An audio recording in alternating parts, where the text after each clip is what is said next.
Assalamualaikum warahmatullahi wabarakatuh. Padahal itu deposit akhirat. Satu.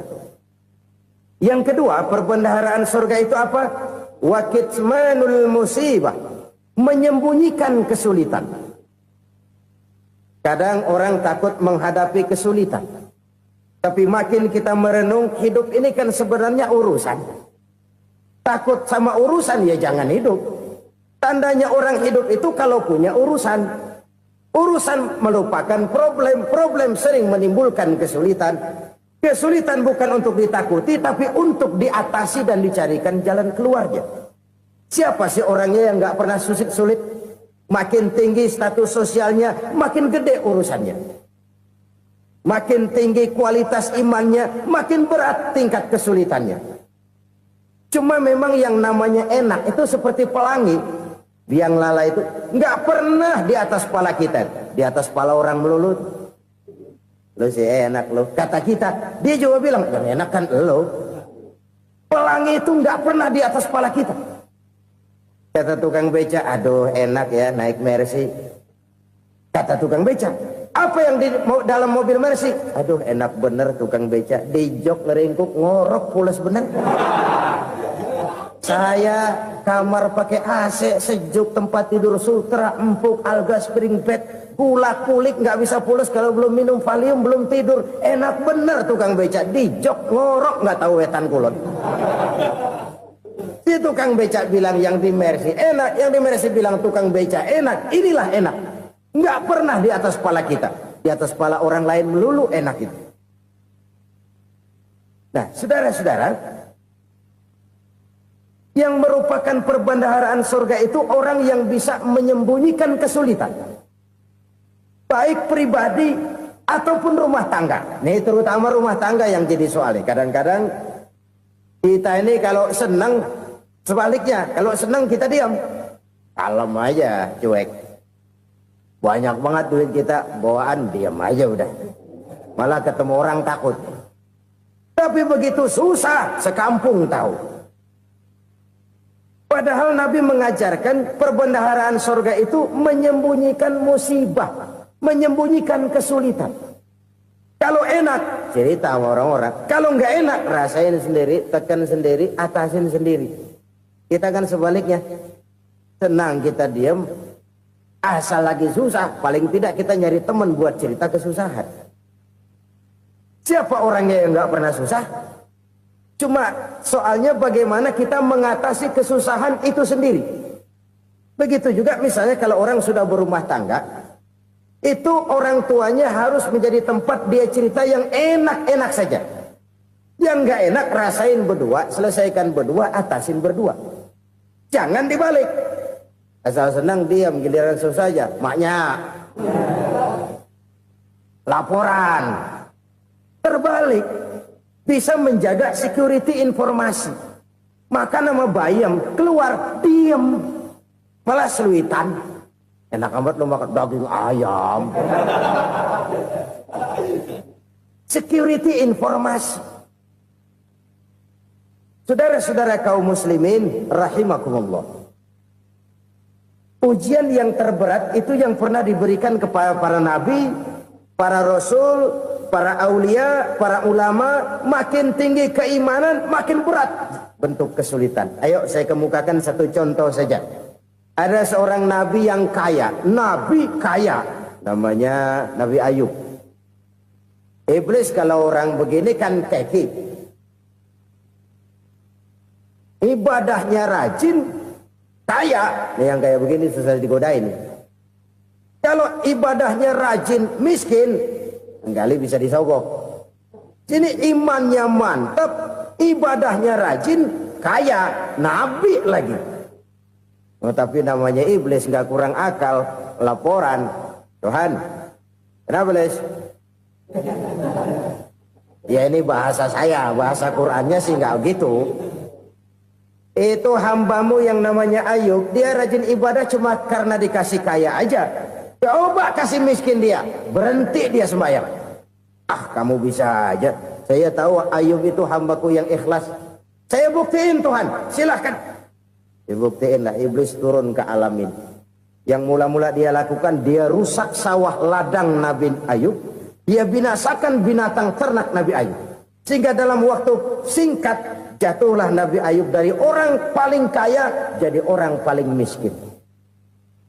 Beliau masih ibadah di mihrab dalam masjid. Datang iblis. Saudara Ayub, ya, lagi ngapain? Ibadah. Nyembah Allah, nyembah Allah. Oh, percuma. Kenapa? Tuhan yang ente sembah nih, dia udah bikin miskin ente. Sawah ladang ente hancur lebur, binatang ternak binasa. Sekarang ente jadi orang paling miskin. Ngapain nyembah Tuhan kayak begitu? Tekor. Udah berhenti dah ibadah, berhenti ibadah. Ini iblis sama Tuhan lapornya lain, yang dikerjakan kepada Nabi Ayub juga lain. Benar begitu iblis, kata Nabi Ayub. Iya, sawah ladang saya habis, buras. Binatang ternak saya binasa, binasa. Saya miskin, bangpak. Apa jawab Nabi Ayub? Bukan innalillahi, ya, ini hebat. Alhamdulillahillazi a'tani wa akhza minni. Segala puji bagi Allah yang telah memberikan harta kepada saya dan sekarang mengambilnya lagi. Alhamdulillah. Allah yang ngasih, Allah yang ambil. Itu mah urusan Allah. Iblis cuman ibadah jalan terus, sujud lagi Nabi Ayub.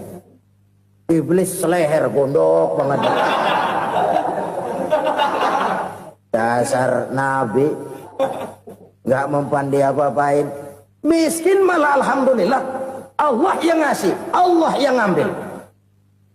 Jadi kalau kita tidak komit, kita tidak terikat kepada kaya, miskin, senang, susah, apa yang bisa bikin kita susah? Jadikan kekayaan, kemiskinan, jadikan senang, susah sebagai anak buah yang bisa kita atur. Jangan kekayaan ngatur kita, jangan kemiskinan ngatur kita. Kita yang harus mengatur mereka.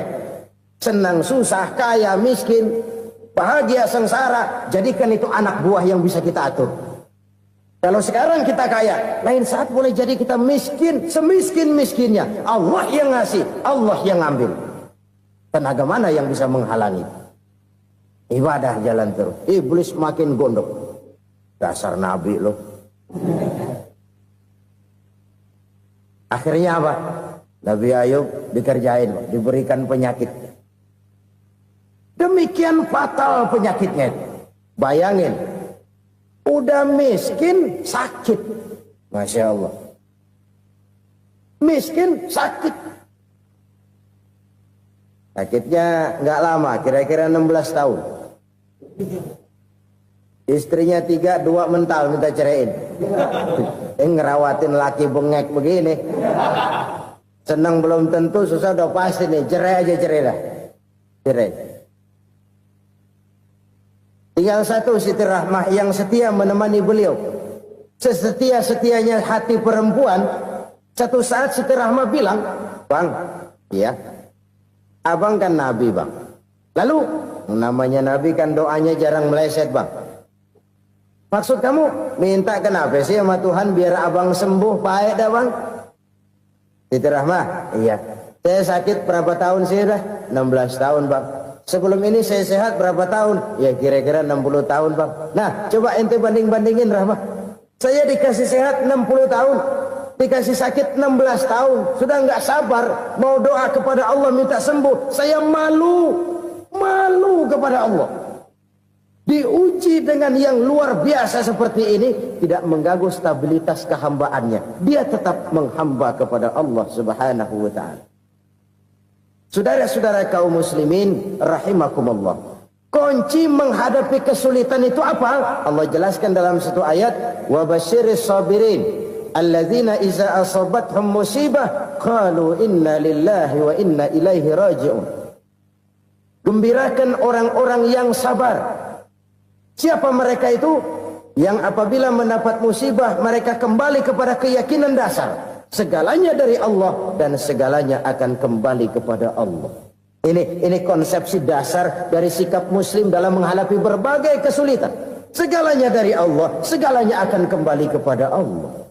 Kalau ini sudah kondisi dasarnya, maka kita akan lapang menghadapi kenyataan bagaimanapun pahitnya. Apakah itu namanya miskin? Apakah itu namanya sakit? Bahkan maut sekalipun. Maut sekalipun. Segalanya dari Allah, segalanya akan kembali kepada Allah. Ini sikap hidup, bukan sekedar ucapan. Kita kadang-kadang menjadikannya sebagai ucapan. Mulutnya sehingga berhenti. Innalillahi wa inna ilaihi rajiun. Tapi nangisnya terus gerung-gerungan.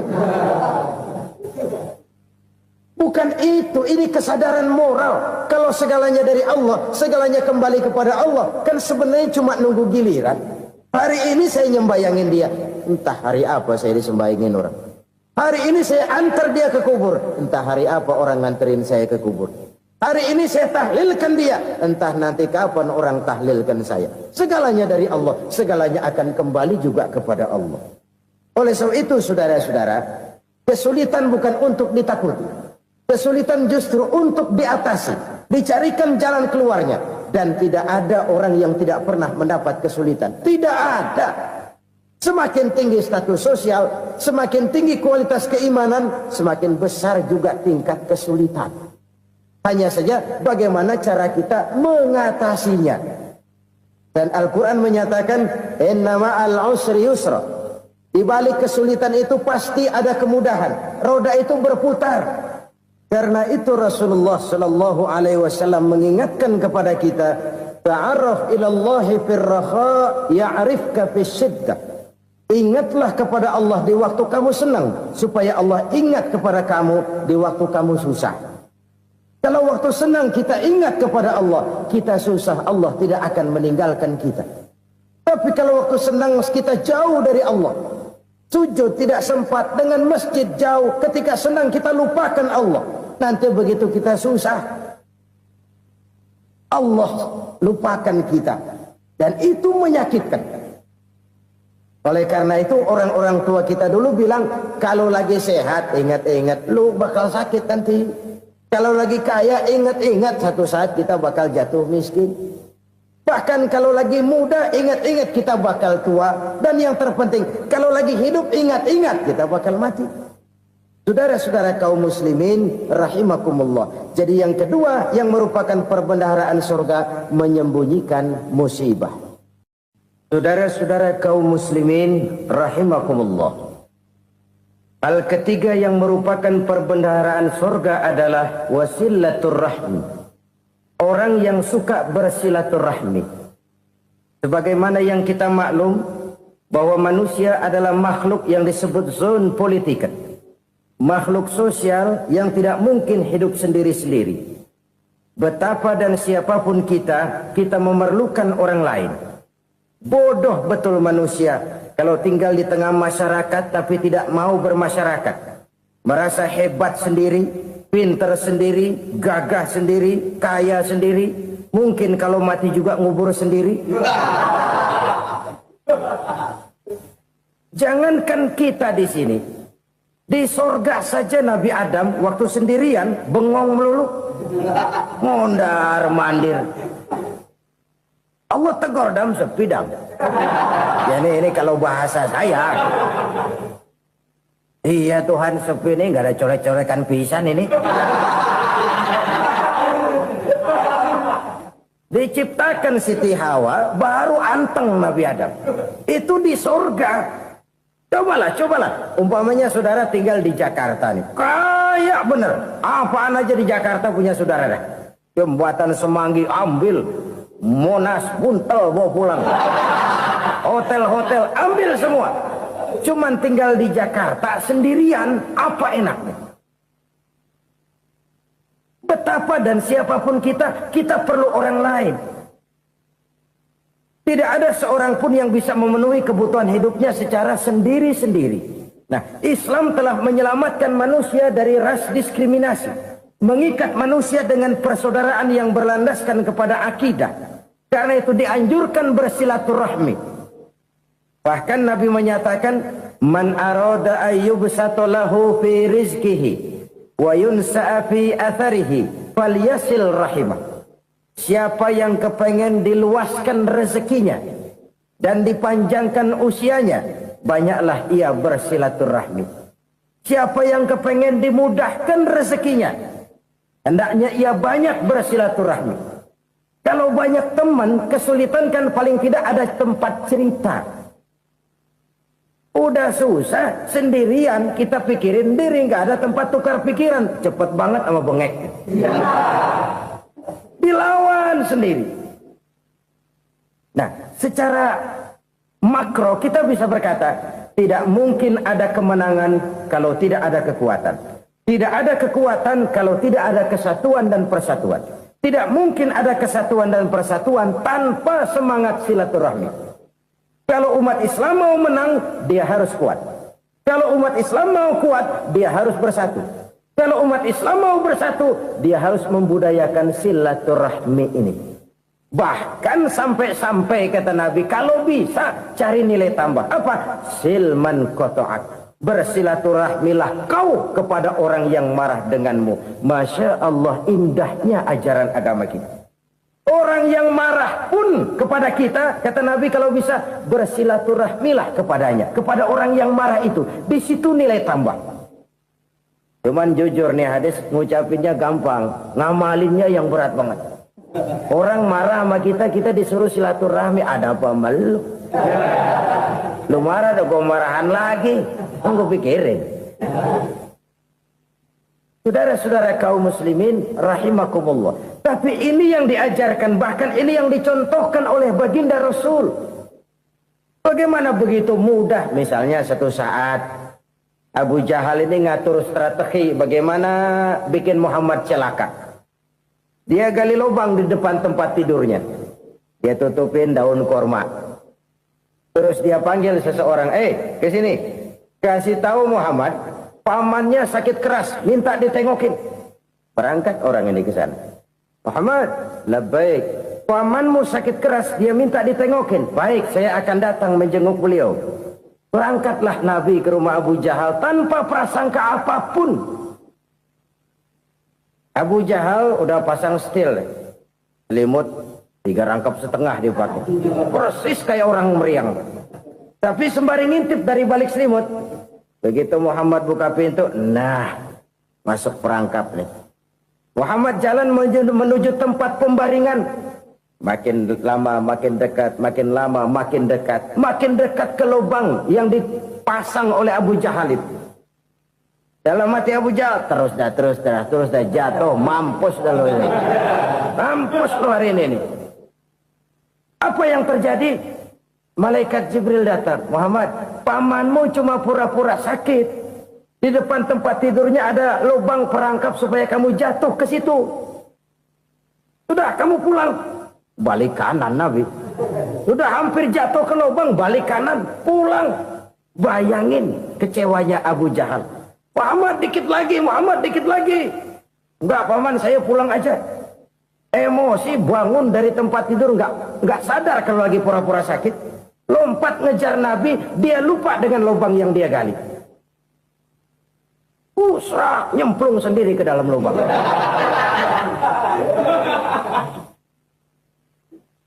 Nabi terus berlalu. Ini terjadi keanehan. Jatuh ke lubang yang dia gali itu sebenarnya nggak terlalu dalam ya, antara 3-4 meteran lah. Tolong saya jatuh ke lubang ini. Datanglah pelayan-pelayannya itu. Angkat saya dari sini. Oh, yang ngulurin tambang. Satu gulung, belum juga nyampe itu tambang. Kurang, beli lagi ke warung. Sambung, ulur lagi, nggak juga bisa sampai. Wah, ini kerjaan Muhammad ini. Tolong, siapa salah seorang kamu ke rumah Muhammad? Kasih tahu, encangnya kecebur. Minta ditolongin. Sampaikan kepada Rasul. Kenapa? Pamanmu jatuh ke lubang, Muhammad minta tolong diangkatin. Tambang udah nyambung-nyambung, nggak nyampe juga. Ya, nanti saya datang, saya tolong. Coba. Nyata-nyata orang berniat jahat mau mencelakakan dia. Datang dia menolong. Ini yang disebut air tuba dibalas air susu ya ini. Bukan sebaliknya. Air tuba dibalas air susu. Paman, kecebur ya? Iya Muhammad, tolong ini. Pegang tangan saya. Nabi ulurkan tangannya. Nyampe. Dipegang oleh Abu Jahal.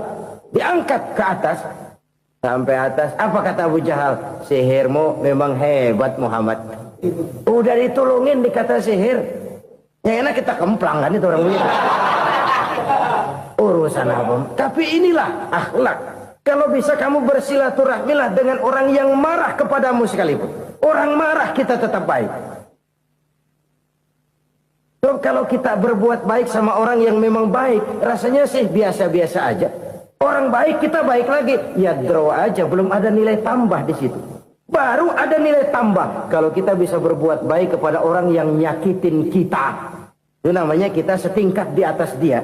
Dia sakitin kita, kita berbuat baik sama dia. Dia pelit sama kita, kita baik sama dia. Dia marahin kita, kita deketin dia. Di situ kita punya nilai tambah.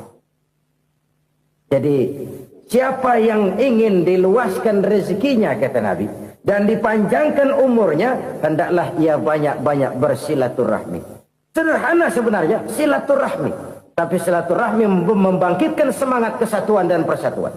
Kesatuan dan persatuan melahirkan kekuatan. Dalam matematika 1 ditambah 1 pasti 2. Tapi di tengah masyarakat, 1 orang takut ditambah 1 orang takut, hasilnya jadi 2 orang setengah berani. Kenapa setengah berani? Karena udah berdua. Tadi pan takut sendirian. Kalau dia kumpul turu-turu takutlah jadi berani. Kita yang lemah, kita yang tidak berdaya, kita yang miskin, kalau mau kompak bersatu, apa yang nggak bisa kita kerjain? Apalagi tinggal di kota besar, pilihan cuma 2. Bertahan atau minggir. Bertahan atau minggir. Untuk bisa bertahan harus mampu bersaing. Untuk mampu bersaing harus punya keahlian. Keahlian harus ditunjang dengan pendidikan. Ditambah oleh kekompakan sebagai umat. Udah miskin mencar mulu orang injak kita. Orang nggak pandang urusan apa yang malu. Oleh karena itu silaturahmi pada hakikatnya merupakan roh dari ukhuwah yang diajarkan oleh agama kita. Bagaimana Islam menyelamatkan masyarakat manusia dari ras diskriminasi, mengikat manusia, dan tidak ada persaudaraan yang lebih indah selain persaudaraan yang diikat dengan nilai-nilai akidah. Sepanjang orang di jalan Allah, itulah saudara kita. Keluar dia dari jalan Allah, selesailah persaudaraan sampai di situ. Karena itu, kalau ingin menyimpan sesuatu di surga, banyaklah bersilaturahmi. Datang ke rumah ini, datang ke rumah itu, dan lain sebagainya. Itu simpanan kita di akhirat nanti. Ini yang ketiga. Saudara-saudara, yang keempat, perbendaharaan surga itu apa? Wa qawlu la hawla wa la quwwata illa billah. Ucapan la hawla wa la quwwata illa billah. Ibadah kan ada yang berat, modalnya besar. Bangun masjid berat, modalnya besar. Bangun rumah sakit berat, modalnya besar. Ada ibadah yang berat, tapi modalnya ringan. Misalnya puasa. Puasa itu berat, mengendalikan nafsu. Kalau sekedar nggak makan, nggak minum sih enteng. Mengendalikan nafsu. Itu jihad terbesar, tapi kan modalnya ringan, cuma niat saja. Ini ibadah berat, modalnya ringan. Ada ibadah yang ringan, modalnya juga enteng. Seperti termasuk ucapan la haula wa la quwwata illa billah. Tanpa sadar, la haula wa la quwwata illa billah. Nyelengin tuh di surga. Nyelengin, kita nggak terasa. Nyelengin simpenan akhirat. La haula wa la quwwata illa billah. Nyimpan lagi. Kaget, la haula wa la quwata illa billah, nyimpan lagi, banyak simpanan. Walaupun sebenarnya yang dimaksud di sini adalah kesadaran batin bahwa tidak ada daya dan kekuatan kecuali Allah. Itu intinya. Kita memulai pekerjaan disunahkan baca bismillah, kan begitu. Apa itu? Kesadaran moral. Bahwa ini saya bisa kerjakan. Saya kerjakan ini dengan menyebut nama Allah. Kenapa? Kalau Allah tidak memberikan daya dan kekuatan, mana mampu saya kerjakan ini. Maka saya kerjakan ini dengan menyebut nama Allah. Bismillah. Kesadaran moral. Manusia hanya wajib berusaha, tapi nggak pernah wajib berhasil. Banyak hal-hal yang kalau kita renungkan secara rasio, nggak mungkin. Tapi jadi kenyataan, la haula wa la quwata illa billah. Tidak ada daya dan kekuatan kecuali bagi Allah semata-mata. Kesadaran moral akan kelemahan dan keterbatasan makhluk bernama manusia. Kadang kita kagum dengan otak, tapi kita sering lupa sama yang bikin otak. Padahal bagaimanapun hebatnya otak, yang bikin otak pasti lebih hebat dari otak. Nggak percaya, silahkan otak-otakan. Inilah kecenderungan. Kita kagum dengan pesawat-pesawat mutakhir, bukan main, besi gede banget terbang itu. Alangkah hebatnya. Lalu apa yang bikin otak tidak lebih hebat dari itu semua? Kita puji laut, apa yang bikin laut tidak lebih hebat dari laut itu? La haula wa la quwata illa billah. Tidak ada daya dan kekuatan kecuali Allah. Apa yang bisa kita lakukan kalau tidak karena daya dan kemampuan yang diberikan oleh Allah kepada kita? Lahirlah sikap tawadu, rendah hati, tidak melonjak menjadi angkuh dan sombong, sadar akan kelemahan dan keterbatasan diri. Sebagai makhluk yang diciptakan oleh Allah Subhanahu wa taala. Jadi satu sisi ini ucapan yang berpahala, la haula, jadi wiridan. Pada sisi lain ini kesadaran moral, sikap mental, kesadaran batin bahwa yang punya daya dan kekuatan itu cuma Allah. Kita nggak pantas untuk sombong, sebab sombong itu pakaiannya Allah. Kita nggak sedang pakai pakaian Allah, kegedean. Dan makin kita renungi, makin terbentur. Apa sih yang bisa kita sombongin? Kita mau sombong apa? Kaya, pintar, itu kan semua relatif. Di atas langit masih ada langit lagi. Jadi oleh karenanya, marilah kita menyadari. Manusia hanya wajib berusaha, tapi tidak pernah wajib berhasil. Yang berusaha saja tidak wajib berhasil, apalagi yang tidak berusaha. Islam bukan agama orang pemalas yang selesai sholat lalu endelohom, nggelenggem ayem-ayem.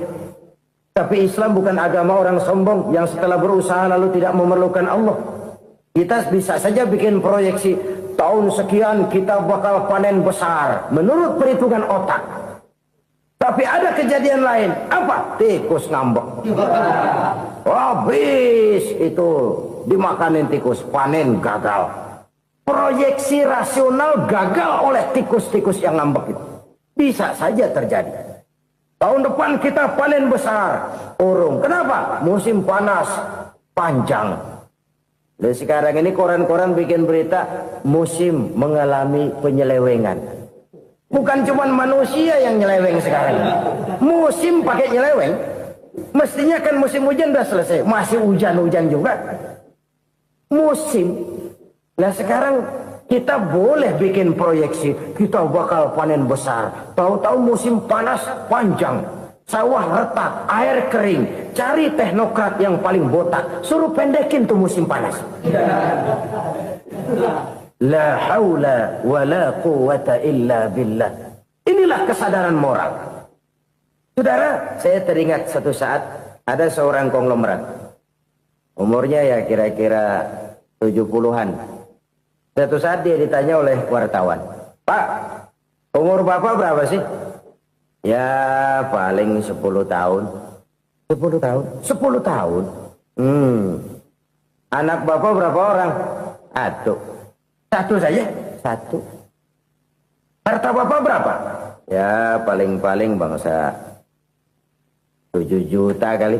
7 juta? Iya. Pak, kenapa Bapak bohongi saya? Bapak punya buku biografi. Koran-koran, majalah-majalah banyak memuat cerita riwayat hidup Bapak. Saya tahu umur Bapak 70. Kenapa bilang cuma 7 tahun? Saya tahu anak Bapak 8. Kenapa cuma bilang 1? Saya tahu harta Bapak miliaran, mungkin triliunan. Pabrik di mana-mana, bank di mana-mana. Kenapa bilang uang Bapak cuma 7 juta? Nah, kata si konglomerat tadi, kamu benar nak, kamu benar. Umur saya kalau jumlahnya memang 70 nak. Cuman ingat-ingat saya, baru 7 tahun terakhir ini saya sujud. Baru 7 tahun terakhir ini saya berusaha dekat dengan Allah. Saya laksanakan perintahnya. Saya jauhi larangannya. 7 tahun inilah rasanya yang ada nilainya di hadapan Allah. Yang 63 tahun matong, kelabu, kelam umur gue. Habis untuk maksiat, untuk munkarat. Maka ketika ditanya tadi, umur saya 7 tahun itu. Oh begitu Pak. Oh iya. Lalu anak Pak. Anak bapak kan 8. Kenapa bilang cuma 1? Nah, kalau jumlah hitungannya memang anak saya 8. Tapi dari 8 orang ini rasanya cuma 1 nih. Yang bakal jadi buah hati, belahan jantung. Pelanjut cerita, penerus sejarah. Bakal jadi anak soleh yang akan mendoakan saya. Cuma 1 rasanya anak saya ini yang bakal jadi buah hati saya. Besar-besaran saya. Yang akan mendoakan di kubur saya. Yang akan mendoakan di akhirat saya. Yang 7 orang mana? Masya Allah, yang atu tenggeng, yang atu nyekek botol lolo, yang atu nggak karu-karuan.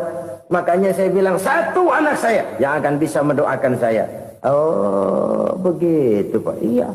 Nah harta Pak, harta Bapak kan triliunan. Pabrik Bapak di mana-mana. Uang Bapak hampir di tiap bank-bank besar. Kenapa bilang cuma 7 juta? Betul kau nak. Harta saya kalau jumlahnya memang miliaran, triliunan mungkin.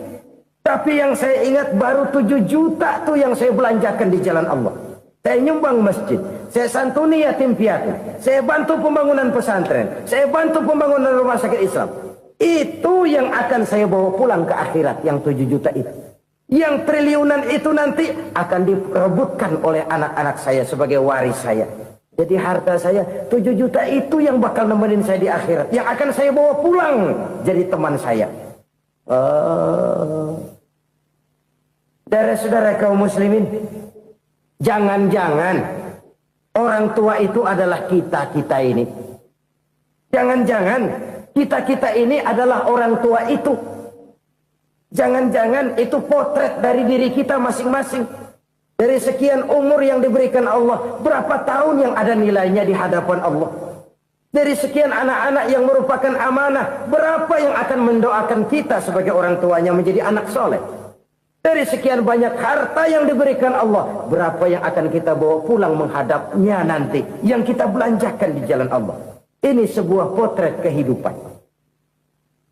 Karena itu kita kembali kepada la haula wa la quwwata illa billah.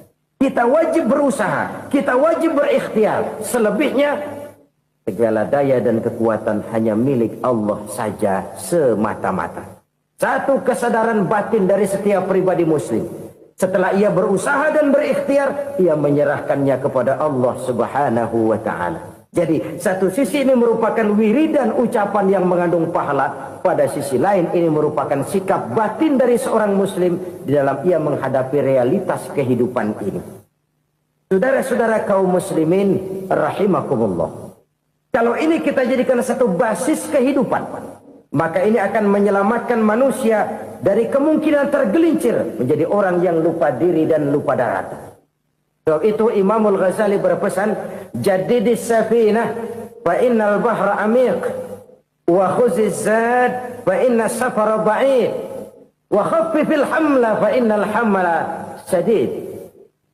Perbarui selalu kapalmu karena lautan sangat dalam. Bawa bekal yang banyak karena perjalanan ini sangat jauh. Ringankan beban karena kebanyakan beban akan menyakitkan. Alangkah indah kalimat ini, alangkah dalam makna yang terkandung di sana. Perbarui selalu kapalmu karena lautan sangat dalam. Apa artinya ini? Jaga mentalmu baik-baik. Pelihara imanmu baik-baik karena hidup penuh cobaan seperti lautan. Kita kalau berlayar di lautan kan kadang-kadang tenang, angin bertiup sepoi-sepoi basah. Jika malam datang, bintang gemintang bertabur menghias cakrawala. Rembulan memantulkan sinarnya dengan indah. Dalam keadaan begitu berlayar enak. Tapi lain saat ombak menggunung, halilintar menyambar, angin topan bertiup. Berapa banyak sudah saudara-saudara kita yang tenggelam di lautan dunia. Tanpa sadar bahwa dia belum sampai kepada pantai yang akan dituju. Berapa banyak sudah Saudara-saudara kita yang tenggelam di lautan dunia ini tanpa sempat bangkit lagi. Dia menyangka sudah sampai kepada tujuannya. Hati-hati kapal jangan sampai bocor karena lautan sangat dalam. Iman ini jaga baik-baik karena hidup penuh dengan ujian. Wa khuzizat fa inna safar ba'id. Bawa bekal yang banyak karena perjalanan sangat jauh. Saudara mau ke Bandung, bawa duit. Saudara mau ke Surabaya, banyakan lagi duitnya. Saudara mau ke Mekah, gepokan, iketan tuh duit nggak lembaran lagi. Makin jauh perjalanan, makin banyak bekal yang harus kita bawa. Kalau saudara dari Jakarta mau ke Surabaya, kagak bawa duit berangkat juga, itu sih bukan berani namanya, nekat. Sampai Surabaya belum tentu, sengsara di jalan udah pasti. Kenapa? Nggak bawa bekal berangkat. Sama juga kita nih, misalnya belum sempat sembahyang, mati. Waduh, berani banget orang. Belum punya bekal, mati. Sengsara di jalan. Atau bekal tidak cukup. Dari Jakarta, saudara mau ke Surabaya, bawa duit 500 perak. Paling jauh Cikampek nyampenya itu. Paling jauh itu. Antara jauhnya perjalanan dengan bekal yang saudara bawa tidak seimbang. Hidup ini perjalanan panjang. A walking tour. Dimulai dari alam arwah. Sebelum jasad diciptakan, roh diciptakan lebih dulu. Dari situ pindah ke alam rahim. Dari alam rahim pindah ke alam dunia. Dari alam dunia pindah ke alam barzah. Baru menuju akhirat. Satu perjalanan panjang. Kalau bekal tidak bawa, sengsara di jalan. Bawa bekal yang banyak karena perjalanan ini sangat jauh. Wa khaffifil hamla, ringankan beban karena beban itu cuma akan menyulitkan. Kalau bekal itu sih keperluan, tapi beban nggak kita perluin, cuma ngeberat-beratin. Apa ini beban? Dosa, kecurangan, kebatilan, kesoliman, ketidakadilan, kesewenang-wenangan. Itu akan jadi beban kita di akhirat. Alangkah celakanya, perjalanan panjang, bekal tidak bawa, beban kelewat banyak, alamat sengsara di jalan. Pahala tidak ada, dosa berlipat ganda. Na'udzubillah, summa na'udzubillah. Kalau kita rangkum nasihat Al-Ghazali dengan kisah si konglomerat tadi, kita akan mengambil kesimpulan. Pertama, bekal terbaik dalam menghadapi gejolak kehidupan ini tidak lain adalah iman. Yang kedua, pahala dan dosa. Dua hal kontroversial. Pahala adalah bekal, dosa adalah beban. Tapi kita sekarang kan tidak begitu terangsang kepada yang abstrak. Orang berlomba mencari yang konkret-konkret saja. Yang real. Kalau memang dosa, benjol dong. Kira-kira begitu. Kira-kira begitu. Persis orang Yahudi dulu. Orang Yahudi itu kan pernah minta kepada Nabi Musa. Ya Musa, lan nu'mina laka hatta narallaha jahrah. Musa, kami nggak bakal mau beriman kepada Allah kalau belum kami lihat Allah ada nongkrong di depan kami.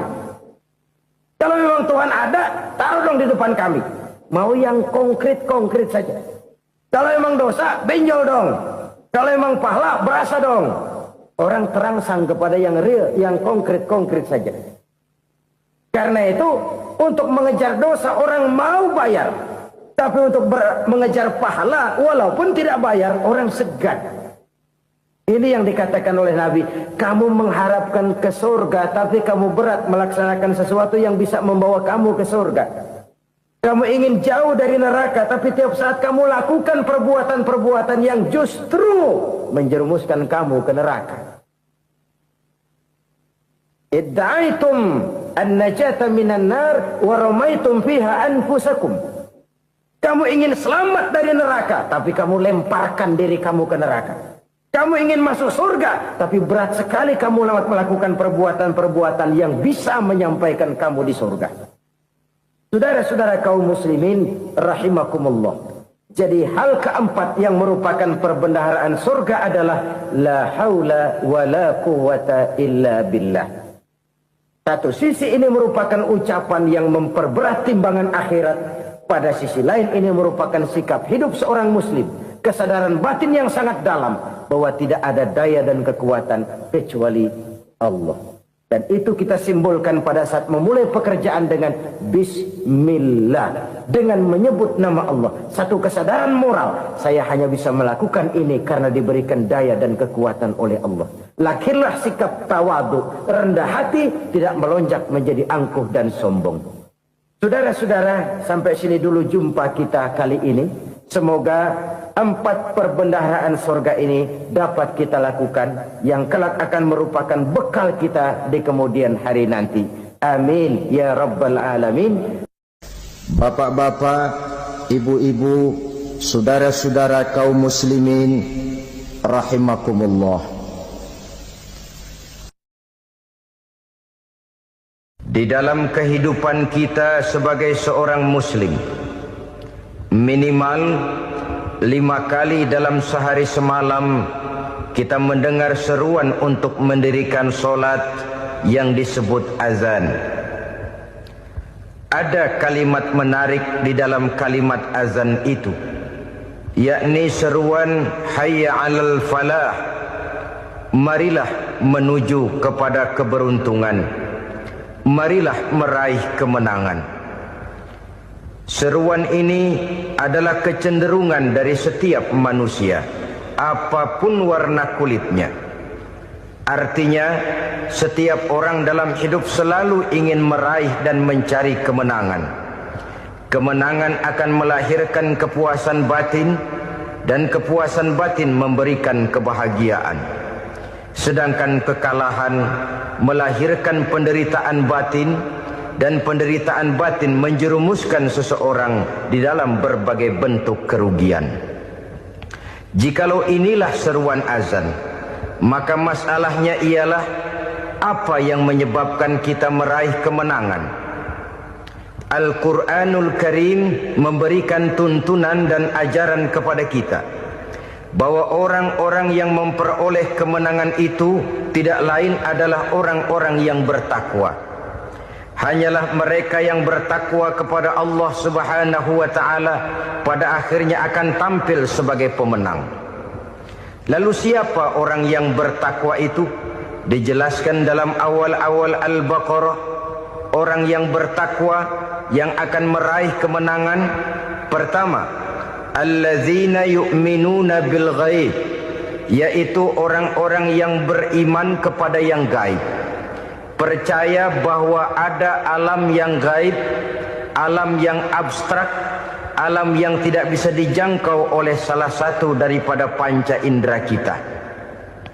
Mereka percaya dan beriman kepada adanya malaikat, beriman kepada adanya iblis dan jin, beriman kepada adanya alam kubur, beriman kepada adanya alam mahsyar, beriman kepada adanya alam akhirat, beriman kepada adanya surga dan neraka.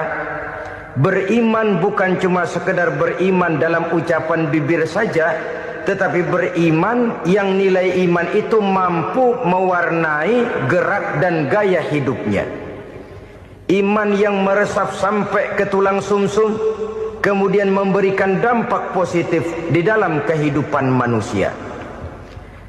Alam, kita tahu, adalah sesuatu yang selain Allah, dan Allah bukanlah alam. Apapun namanya selain daripada Allah, itu adalah alam. Alam pada hakikatnya terbagi menjadi 2. Ada alam syahadah, alam nyata, alam konkret, alam yang bisa dijangkau oleh salah satu indera kita.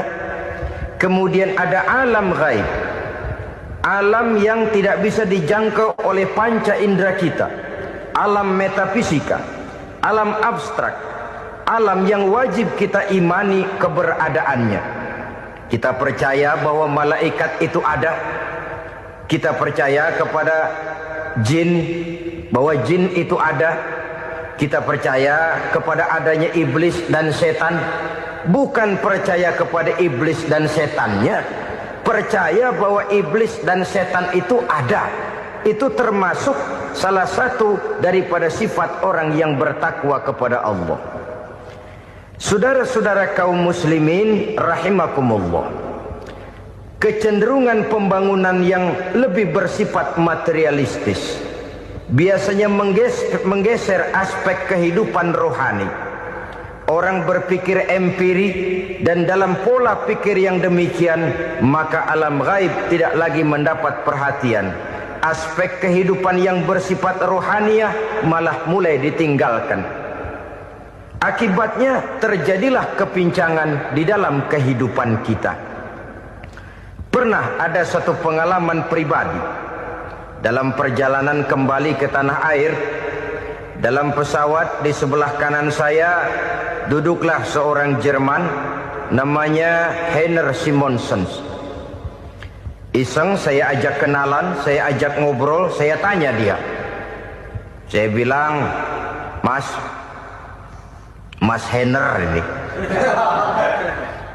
kalau pesawat yang kita tumpangi ini jatuh ke bawah, kira-kira apa yang bakal terjadi, Mas?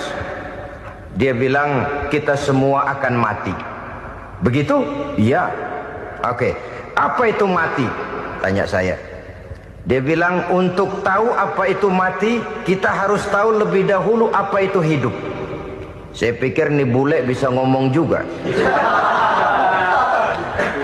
Baiklah kata saya. Apa hidup menurut Anda itu? Oh, hidup itu dia bilang, kalau seluruh anggota badan kita bekerja secara normal, paru-paru memompa darah secara normal, jantung berdetak secara normal, sel-sel tubuh bekerja secara fit, dan organisme tubuh hanya mau bekerja secara normal, dia bilang, kalau kita memberi makan yang cukup, menu yang teratur, dan gizi yang lengkap. Saya bilang, kesimpulannya apa, Ner? Dia jawab, hidup adalah dari tangan ke mulut. Life is from the hand to the mouth, kata dia. Hidup adalah dari tangan ke mulut.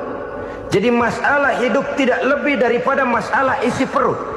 Orang pergi pagi, pulang sore, peras keringat, banting tulang, perut yang dibelain.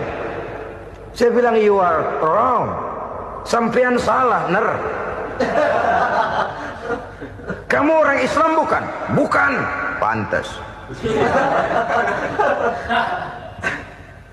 Kenapa saya salah? Dia bilang. Ya jelas salah. Salahnya di mana? Kamu ini manusia. Kalau hidup cuma dari tangan ke mulut, saya bilang, kambing di kampung saya juga begitu pikirannya, Ner. Itu kambing di kampung saya, asal perutnya kenyang, sudah hidup dia. Perkara besok bagaimana, lusa prospeknya macam mana, bulan depan ada apa, kambing nggak pernah mikir. Di kampung saya kambing juga pikirannya begitu. Kamu Kristen ya? Tadinya. Loh kok tadinya, lalu apa sekarang kamu ini? Dia bilang, sekarang saya netral. Saya tidak beragama, tapi saya percaya kepada Tuhan sebagai pencipta alam. Saya ingat benar dia bilang, I haven't any religious, but I believe to God as the creator of the world. Kenapa bisa netral begitu, Ner? Habis saya bingung katanya. Islam bilang Islam baik, Kristen bilang Kristen baik, Hindu Buddha bilang Hindu Buddha baik, semua agama baik. Saya netral sekalian, nggak beragama. Yang penting saya percaya kepada Tuhan. Saya bilang, Ner, kamu ini kayak orang mau beli celana. Lalu bingung. Yang satu bilang Levi's bagus, yang satu bilang Blue Jean hebat, yang satu bilang Wool England hebat. Celana ini hebat, celana itu bagus, celana ini hebat. Semua celana bagus, kamu bingung. Akhirnya netral, tidak pakai celana. Itu juga salah. Saya pikir-pikir, kemudian saya melihat bahwa dua pola berpikir Heiner ini nampaknya sudah mulai menggejala di lingkungan masyarakat bangsa kita. Disadari atau tidak, secara jujur kita harus berkata, dua pola pemikiran Heiner ini mulai berkembang di tengah masyarakat bangsa kita. Pertama, pola pikir materialisme. Hidup adalah dari tangan ke mulut. Masalah hidup tidak lebih masalah isi perut. Itu yang perlu dibela, dan disitulah arti kehidupan. Pergi pagi, pulang sore, peras keringat, banting tulang untuk mempertahankan perut. Kalau sudah kemari cara orang berpikir, maka buat apa percaya kepada yang gaib? Untuk apa sholat? Untuk apa puasa? Untuk apa zakat? Untuk apa menghadiri majelis taklim? Tanpa kepercayaan kepada yang gaib, hidup berjalan menurut alur empiris dan materialis. Kalau sudah ke sana cara orang berpikir, biasanya orang lalu cenderung menghalalkan segala cara. Hanyalah orang yang percaya bahwa akhirat ada. Hanyalah orang yang percaya bahwa alam kubur itu ada. Hanyalah orang yang percaya bahwa malaikat itu ada, hidupnya akan lebih terarah dan terkendali. Karena kepercayaan kepada yang gaib, yang merupakan fase daripada kehidupan setelah hidup yang sekarang ini, mewarnai gerak pribadi seseorang di dalam dia melakukan kegiatan hidupnya. Pola berpikir materialisme, disadari atau tidak, mulai menggejala di lingkungan masyarakat bangsa kita. Hidup tidak lebih dari urusan tangan ke mulut, mulut ke tangan, tangan ke mulut. Asal perut sudah kenyang, hiduplah sudah. Perkara bagaimana prospek hari yang akan datang, bagaimana akhirat tidak jadi persoalan. Ini yang oleh Nabi diperingatkan, ad-dunya sijnul mu'min wa jannatul kafir. Dunia adalah penjara bagi orang beriman dan surga bagi orang kafir. Dulu di zaman Belanda hadis ini pernah disalah tafsirkan, disalah artikan, digunakan sebagai senjata untuk mengkebiri dan membuat impoten umat Islam. Sudahlah umat Islam gak usah macam-macam, kata Belanda. Dunia ini kan penjara buat orang Islam, surga buat orang kafir. Di penjara jangan bertingkah.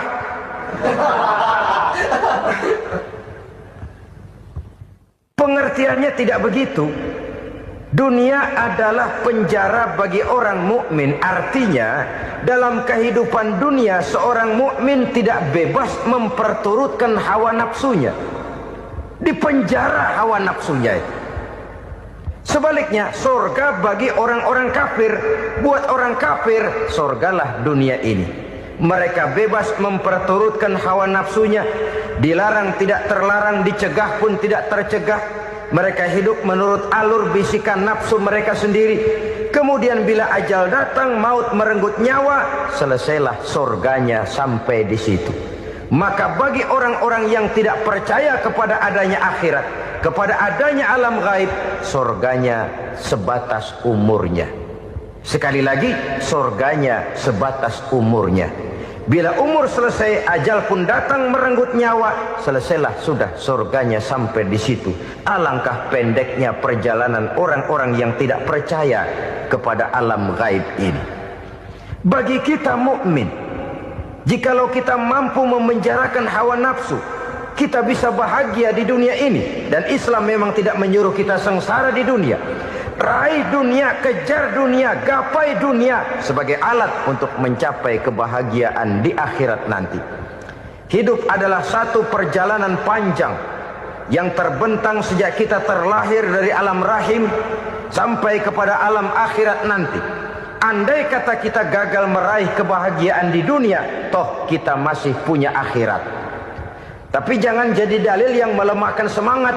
Biarin dah kita di dunia kebelangsak, yang penting akhirat. Akhirnya dunia benar-benar kebelangsak. Bagaimana dunia ini bisa kita raih, dan bagaimana meraih dunia untuk menunjang kepentingan akhirat nanti. Yang kedua, dari pikiran Heiner yang saya lihat menggejala di lingkungan masyarakat bangsa kita, timbulnya manusia-manusia netral. Seolah-olah Tuhan yes, agama no. Sama Tuhan percaya, agama ogah. Tuhan ngangguk, giliran agama godeng. Padahal hampir dalam setiap ayat dalam Quran, kata-kata amanu biasanya bergandeng dengan wa amilus sholihat. Iman dan amal soleh. Ini sebagai isyarat Tuhan dan agama jangan pernah dipisah-pisah. Apabila kita bertuhan, maka kita harus beragama. Apabila kita beragama, maka agama itu harus bersumberkan dari Tuhan yang kita imani itu. Tidak mungkin kita pisah, Tuhan yes, agama no. sama Tuhan percaya tapi agama bikin sendiri. Sembayangnya cukup bengong 2 jam madep ngulon.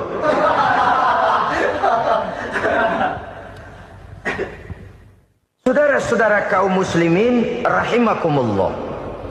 Jadi dengan demikian, agama yang kita akui merupakan unsur mutlak di dalam pembangunan sekarang ini, merupakan bagian dari kehidupan yang menuntun kita bahwa di balik alam nyata ini, di balik alam syahadah ini ada alam gaib.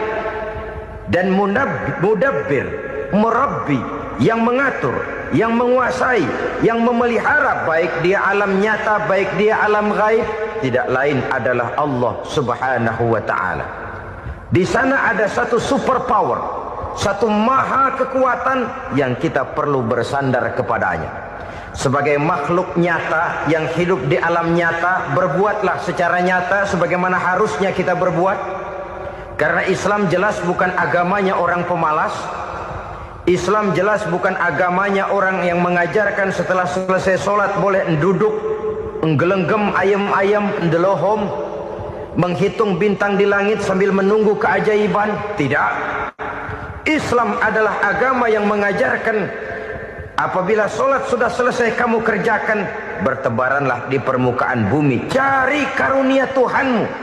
Jangan hidup berpangku tangan menunggu keajaiban. Karena hidup bukan undian. Jangan berharap untung besar tanpa mau peras keringat. Tapi di sebalik itu toh kita juga harus yakin bahwa di sisi usaha nyata yang kita lakukan ada satu super power, satu maha kekuatan gaib yang menentukan berhasil dan tidaknya usaha kita. Kepercayaan kepada hal semacam inilah yang mendorong kita untuk mempunyai sandaran vertikal, agar jikalau usaha ini berhasil kita tidak lupa diri dan lupa daratan. Jikalau usaha ini gagal kita tidak putus asa dan buruk sangka, tidak cupik pandangan dan sempit hati, tapi mampu melihat persoalan dengan kacamata putih sambil husnuzon kepada Allah Subhanahu wa ta'ala. Kita percaya malaikat itu ada. Ada yang namanya raqib dan atid, mengawasi gerak hidup kita sampai kepada gerak hati kita. Ini memberikan sugesti agar kita berhati-hati. Tidak sejengkal tanah pun kita bisa berlindung dari pengawasan raqib dan atid. Ada munkar nakir yang akan menyoal kita di alam kubur. Ada malaikat Malik, penjaga neraka. Ada malaikat Ridwan yang menjaga surga. Kita percaya kepada adanya jin. Kita percaya kepada adanya setan, iblis. Percaya kepada adanya, bukan mempercayai si setan, si iblis lalu menjadikannya sebagai teman. Tidak. Percaya bahwa mereka itu ada dan merupakan makhluk Allah yang gaib yang diciptakan Allah Azza wa Jalla. Kepercayaan kepada alam gaib memberikan motivasi terhadap gerak lahir manusia, sehingga dengan motivasi kepercayaan kepada yang gaib, gerak lahir jadi lebih terarah, jadi lebih terpelihara. Pernah seseorang bertanya, "Pak, apakah adanya akhirat bisa dibuktikan secara ilmiah?" Saya bilang tidak bisa, tidak bisa. Kenapa? Karena yang berangkat nggak pernah pulang kemari lagi. Kalau dia pulang kemari bisa kita tanya bagaimana enak di sono. Cuma secara moral saya katakan, lebih beruntung orang yang percaya kepada akhirat daripada yang tidak. Sekarang saudara percaya akhirat ada, lalu saudara baik-baik di dunia, sholat, puasa, zakat, menolong orang lain, menebarkan kebajikan. Saudara mati, andai kata akhirat tidak ada, toh dalam hidup saudara sudah berbuat baik. Paling tidak nama saudara akan dikenang sebagai orang baik. Sebaliknya, saudara percaya, kata saya, bahwa akhirat tidak ada, lalu hidup semau-maunya, tenggelam dalam maksiat dan munkarat, menentang Allah, tidak mau ruku dan sujud. Lalu saudara mati, kemudian akhirat ada, ayo mau apa? Bekal tidak punya. Jadi secara moral lebih beruntung orang yang percaya kepada adanya akhirat daripada yang tidak percaya. Dan itu alam gaib yang tidak bisa dibuktikan secara eksat. Jangankan untuk membuktikan seperti itu, dalam kehidupan sehari-hari saja yang kita rasakan tidak selalu berbentuk toh. Angin, bagaimana sih bentuknya angin? Kita tidak tahu. Merah, buktinya kalau dikerok merah. Yang merah itu kulit, yang kulit kita bukan anginnya. Sakit, rasa sakit itu ada, tapi bagaimana bentuk sakit kita nggak pernah tahu.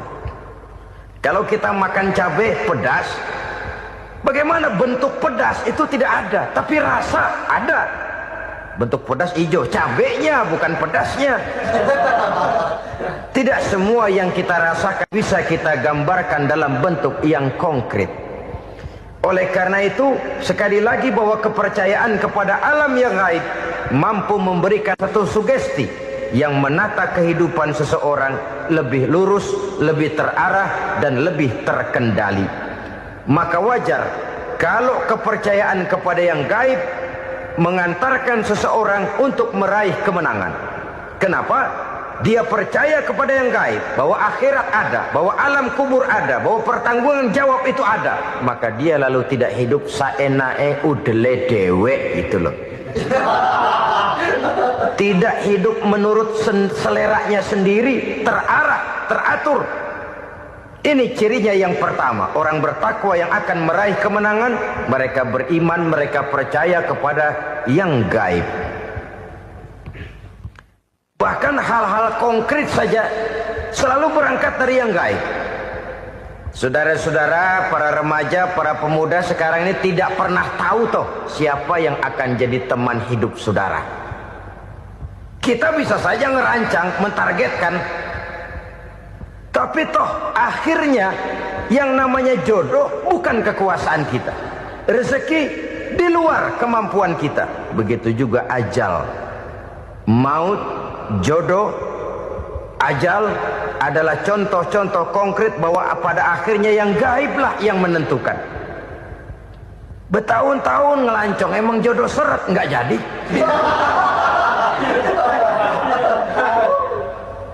Begitu kenal baru setengah malam nginep ditangkap hansip kan. Hal-hal semacam itu kadang-kadang kita berpikir suuzon, gile, perempuannya cakep banget, lakinya rebek amat.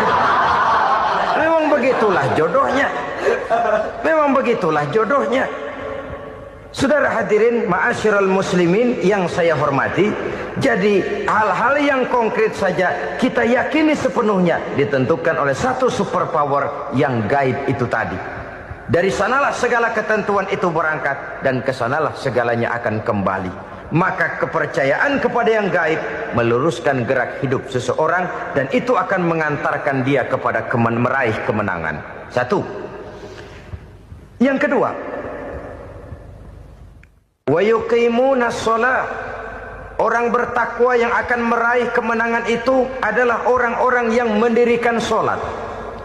Kenapa sholat mengantarkan orang untuk meraih kemenangan? Yang jelas, inna sholata tanha anil fahsya'i wal munkar. Sholat mampu mencegah manusia dari perbuatan keji dan munkar. Banyak filsafat hidup yang terkandung di dalam sholat ini. Sejak kita wudhu sampai kita menghadap ke arah kiblat, sampai kita melakukan gerak-gerak sholat, bacaan-bacaan yang ada di dalam sholat, lalu sampai kepada mengucapkan salam. Banyak filsafat hidup yang terkandung di dalam sholat. Umpamanya